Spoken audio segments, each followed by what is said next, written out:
And we're live. Take it away, Mom. Hi, everyone. We're back with Semino Honey Business to do a little bit of cooking right now, and then my husband's going to do a little bit of talking. So to start off with, I picked a recipe that I've never ever tried before. So it is from Healing Foods from the Bible. It's an extremely old book, obviously, and I chose honey cake. Never have made it before. I threw the ingredients in the oven this morning and I should have played with this recipe first, like I usually do with most of my recipes to tweak it. So I'm just going to show you first what the ingredients are. It's pretty simple. I'll bring the phone over here. So what you're going to need is you're going to need 1 cup of honey, a half a cup melted butter, 3 eggs, 1 teaspoon cinnamon, half a teaspoon salt, and 4 cups whole wheat flour. In this case, I didn't have any. I just used white flour, and half a cup of milk. Okay, so those are your ingredients.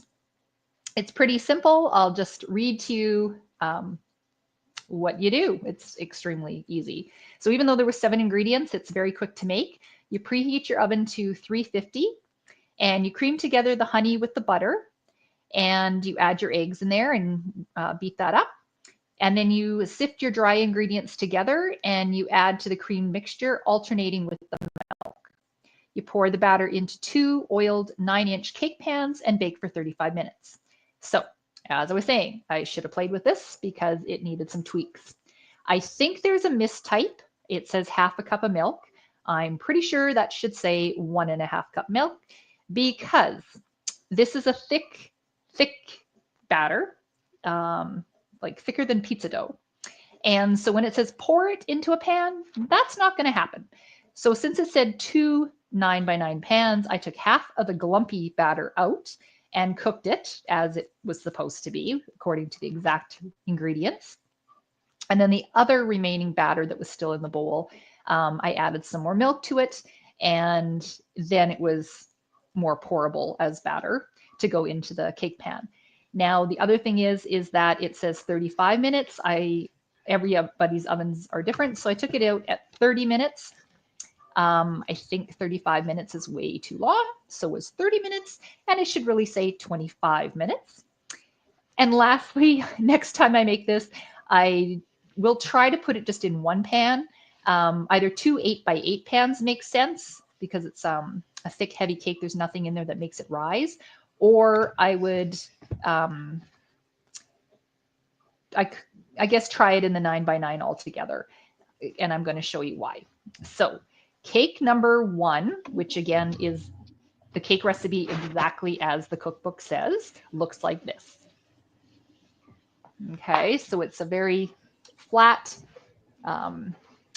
cake and with that consistency, but it got dark, top and bottom.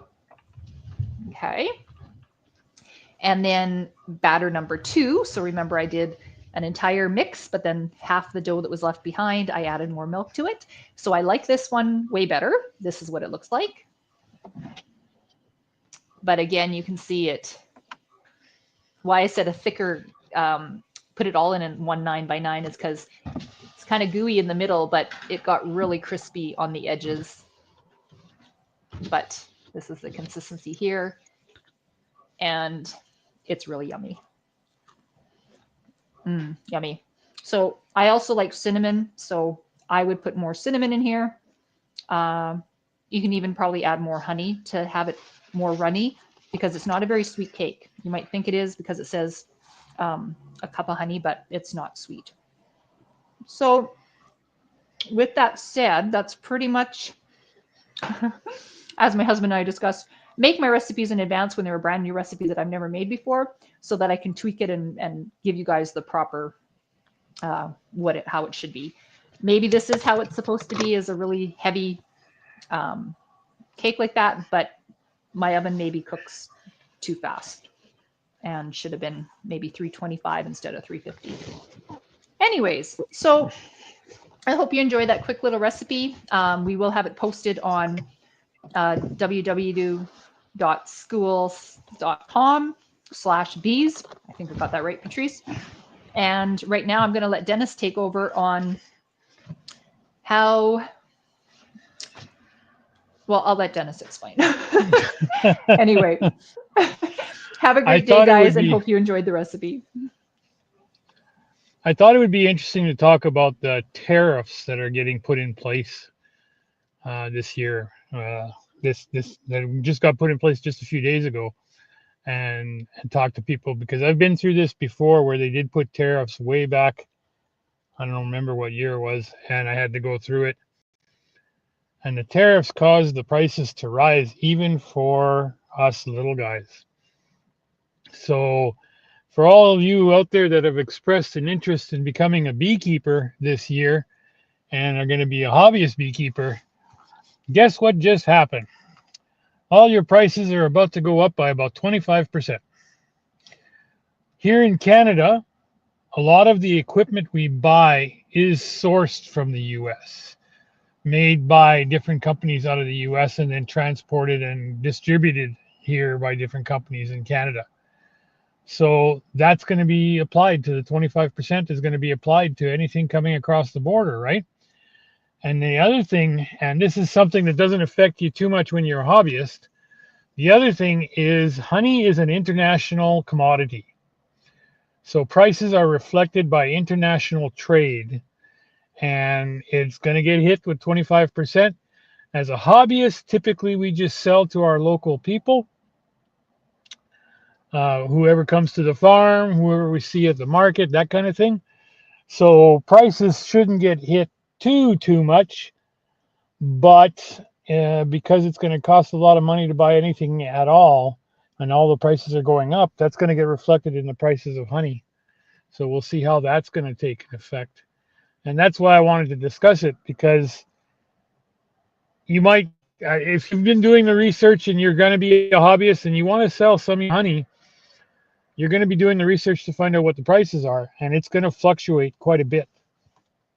I was curious, and I called one supplier that I've bought some barrels of honey off of before, and last year I bought a barrel or two for $3 a pound because I was short some, and now they're $3.57 a pound, or sorry, $3.50 a pound, $3.47 a pound if I wanted to buy some right now. And that shows you how much of an increase can happen over the year. Now, if you're just a hobbyist and you're just making some honey for yourself and the family, and you sell some to local people and stuff like that, that's not going to hurt you too much, other than on the expense side, because if you want to buy an extractor, 4-frame extractor that's made in by Maxent, for instance, out of the US, then you're going to probably see an increase of 25% in order to transfer, and especially if you're doing international shipping to bring that little extractor up here, because a 4-frame extractor is a pretty good size for a small hobbyist, especially when you get a motorized one. So, you know, your $400 extractor is going to be $500 plus shipping and freight and all that stuff. And then if you're selling honey to try and make up for that $500 plus, now your whatever dollars per pound that you want to sell for is going to have to go up by a little bit, and people are going to see that. And so think about that real hard before you go and just do anything. And if you're just a hobbyist, you got to consider expenses as well as what you can make for money. Expenses can be quite a bit higher at times. Last time we didn't hit us too much, but for us anyway, but it did hit us a little bit, and it stopped me from buying any future equipment to get any bigger to grow for about a year. So it delayed my growth by a year for about a year there. So that's the biggest effect. That's the biggest thing that's going to happen, and that's the biggest thing people are going to see all over the place. And if you're buying packages, you get packages from Chile, you get packages from Hawaii, you get queens from Hawaii, you get packages from New Zealand, you get packages from California. Those are all international shipments for us here, and make sure you follow the regulations when you're shipping live animals across the border. But there again, the tariffs are going to hit. So for those of us who are buying packages this spring, for example, you're probably going to see a price increase coming through you from your supplier pretty fast. I know I'm planning on buying 20 packages this spring just to help with my population and stuff like that, because it's a little bit easier. I always try to do nukes and splits and all those wonderful things. I always try to do a little bit of everything every year. This year I ordered 20 packages from New Zealand about a week ago. And now I've got to contact my supplier and find out just what the price is going to be, because it's going to go up now by 25%. Before they were around I want to say 280. Now they're going to go up by 60 bucks, 70 bucks. So they're going to become 350. If I keep on going with them, they might allow me to cancel the order, which I might do. We'll see, because I can get nukes from local suppliers and not have to do any international shipping. So that's another thing you're going to have to think of if you're buying your first bees this spring and you're planning on doing packages. Don't be surprised if the packages go up this week by 25% if you haven't gone and bought some right now, and you can see what the effect is going to be on your budget. And that's never any fun. So what do you think, Tracy? I think honey put on the honey bread, honey cake is really good. I thought I saw you Sorry. trying that out. Yeah, I was putting away the ingredients because I wanted the milk to go back in the fridge instead of sitting out. And I thought, hey, honey icing on this would be really good. And it is. Yeah. Anyway, about what you were saying. Yeah, unfortunately, it affects agriculture. Just like this honey cake. I mean, that was wheat, eggs, dairy, honey, and that makes a pretty expensive cake now. But anyway, I'm reframing from what my thoughts are, because it would just take us down a lot of rabbit holes on the state of the world right now. And so I'm just going to avoid going down any of those paths. But unfortunately, it is what it is, and it does affect us. So. Yeah, everything gets expensive and more expensive, and unfortunately, that's just the way it is. So, no, Trump doesn't hate honey, whoever made that comment. I'm sure Trump loves honey just like everybody else. Everybody likes honey. I mean, there's very few people who don't like honey. And even a lot of the reason they don't like it is just because they might be allergic. If they're allergic to bees, they are usually recommended not to eat honey, because it could be honey antihistamines that are created with they eat honey. So I'm sure Mr. Trump enjoys the honey. I'm sure it's just the reason why honey and all the equipment is going to go up in price is just because he slapped a 25% tariff on everything across the board. And that means that it doesn't matter if it's honey or if it's a cell phone or car or anything. If it's going across the border, he wants 25% added to go to the government as a tariff so that they can make their money that way. Unfortunately, that breaks the North American free trade agreements that we had in place. And I think that's where he's gone wrong, is that he's not following that rule that he helped to build. What it was at 2022, a few years ago. And now we're stuck with no free trade agreements, no agreements. It's just protectionism that's going to happen, and it's going to affect things, and it's only going to get worse before it gets better, because of course Canada has to retaliate, and then when we retaliate, they're going to retaliate in another way, and then Mexico's getting involved as well. Honey ships all over the globe, and we've got suppliers of honey from here who ship to Japan, and we ship to Quebec, we ship to everywhere in the world. Alberta is one of the biggest producers in Canada, and we ship throughout the world. We've got some of the best honey ever produced in the world. The Peace Country where we live is actually known to be one of the best producers of some of the best honey in the world. And yeah, it's going to cost more money to be able to do anything. So I think a lot of people are going to hold back for a bit here before they do. It's in one way, it's kind of nice that the tariffs happen right now, because right now we're building up to get ready for the summer when the honey production is going to come in and when we're actually going to start getting the honey from the bees.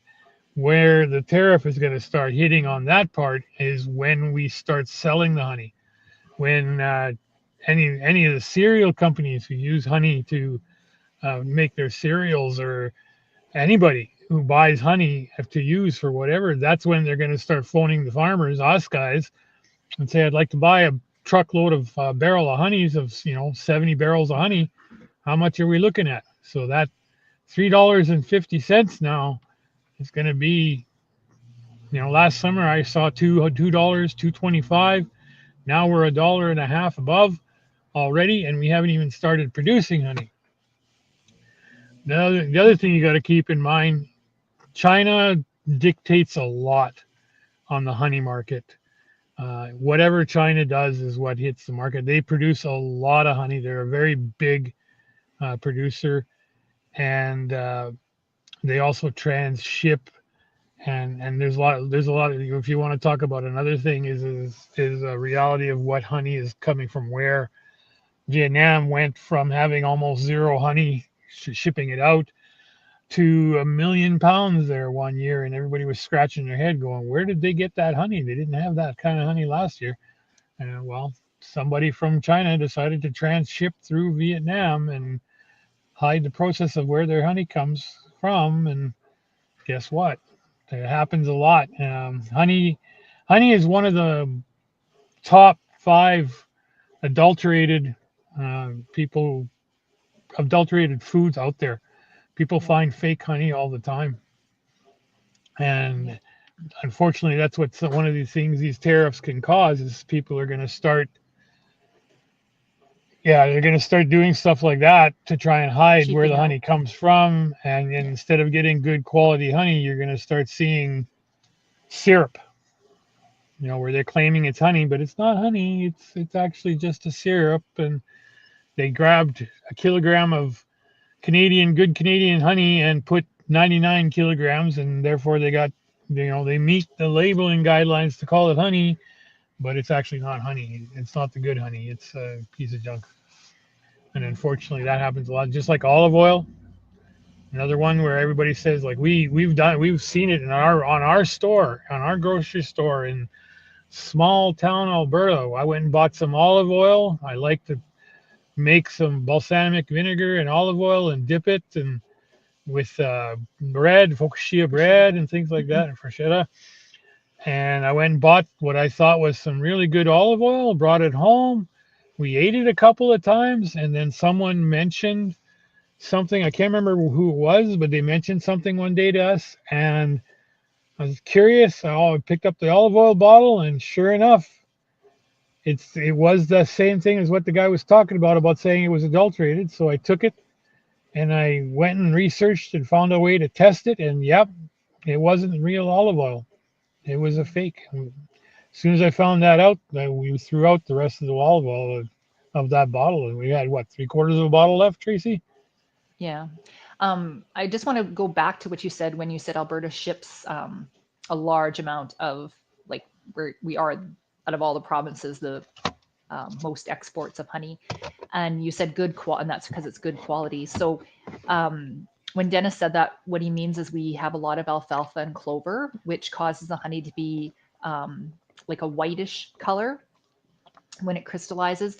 All honey kind of is a yellow color to start off with, and then when it solidifies, Golden. that's when it's golden, and then it solidifies. And so the color palette is like when it's a whiter color, that's very mild in taste, and that's what's world renowned is the Canada honey. It's a very nice flavor. It's what you guys are used to. We call it wildflower on our table just because we aren't controlling that the bees are just eating off of alfalfa and clover, so we call it wildflower because they are eating other sources. But yeah, did you want to touch on that a little bit more, Dennis? The darker the color of the honey, the stronger the flavor. So like buckwheat honey is almost a black in color. Yeah, there's charts you can find where it shows the different colors of pollen. for example, of which comes from which flower. And it's the same with honey. So whatever the bees are getting their nectar from provides whatever flavor profile you're going to get in the honey. So last year we had a guy, we put our bees in a certain location, and the guy had a lot of sweet clover. They were reconditioning one field, and there was another field where I think they had a seed mixture problem because they ended up with about 60-70% sweet clover, and I don't think they wanted it. They decided to bale it all, which was good for the cows, and it worked out good for us because sweet clover is a very good honey for the bees to go and get nectar from. And yeah, it is the sweet clover and plain clover. They make a very mild honey, not as strong. But if you talk to anybody from, say, from Australia International, eucalyptus honey is very strong. I've got a sample of it in the shop, and I got traded. I traded somebody for it to have some, and you remember it didn't taste very good, Tracy, right? No, and like I just like this color honey. Yeah, and that just The shows lighter the you. color, the milder. But Yeah, we've had like other flavors, and it's fine. And when you do baking, like this honey cake would be a different flavor altogether if we use, say, blueberry nectar or buckwheat nectar honey. Um, yeah. for sure, Because it has a so different taste. I didn't like that honey. It was very strong flavor, and then we've got some friends who are from originally grew up and raised from Australia, and they came over, and I asked the wife to come in the shop and take a taste, and she was just ecstatic about this eucalyptus honey. She said, "Nope, that's perfectly good honey. That's just the way it tastes, and it shows." International, it's shown that international people like a darker honey, and they also like the stronger flavors. Well, you're used to whatever Which, you grow up with, so well, you that's for sure. used to, like, I grew up. Yeah, that's exactly a good point. I grew up near where we live right now, and back then when I was growing up and working in the bees, we had sweet clover fields everywhere, and we were getting sweet clover honey all the time, and that's what I grew up in. That's what I like, the sweet clover honey. And then when the farmers decided to switch over to canola, canola in its own right is an okay honey, but it's not sweet clover to me. It's a very different flavor, and I don't like it myself personally too much, except for when it's creamed. When I cream the canola honeys, I like the flavor. So I don't I don't know. I just find the sweet clover is the better honey, and The when it's honey I didn't creamed, like it's the was better way. the Cuban honey was disgusting. I didn't even like it. Like Oh you open the yeah, jar and it smelled like a cigar. It yeah. was nasty. I And did that taste shows it because you, I'll try them all, but yeah, yeah, I didn't yeah, like that that one. shows you how whatever field the bees are on. So they were on, the guy told me they were on fields. Apparently, tobacco throws out good flower and throws off a lot of nectar, and the Hmm. Cubans harvest the nectar and make it, and it comes out as honey. And yeah, I'm with you on that one. When we opened that jar to smell it, and it was like smelling. We're not smokers, so for us, it An was like ashtray. smelling an It was ashtray. it was Oh nasty. yeah, it was. I was not happy with it. It was not. No. So I tell everybody. I mean, if you're traveling and you want to bring me a sample of where you were locally, I'll trade you because I want to get my sample Mhm. jars bigger and more samples and more stuff. But sometimes some of them that bring back, like the eucalyptus and the cigar, I'll take it and put it on my sample jars, but I don't like it. Yeah. Remember when we went to Hawaii? What the honey was like? Yeah, so the bees in tropical countries, it's warm year round. So their winter is even warm. So they're not wasting energy fanning the water content out of the honey to store it, like can it basically for their winter season, They still like try we to do in dry it. Alberta. Yeah, they still try to Yeah, they still wave their wings and try to dry it down a little bit, but the humidity level. it's runny. Like you put it on one side of your toast and it literally soaks right through your bread and comes out on the other side. It's like a Yeah, syrup. It's very watery. Yeah, it whereas was our more of a honey in Alberta syrup. is a thick, consistency naturally, Yeah. like the bees do it. We're not doing that. I mean, when we cream it, yes, that's us doing something to it, but the natural honey is runny and then it just crystallizes and goes thick and hard. Yeah. So, Excuse me. yeah.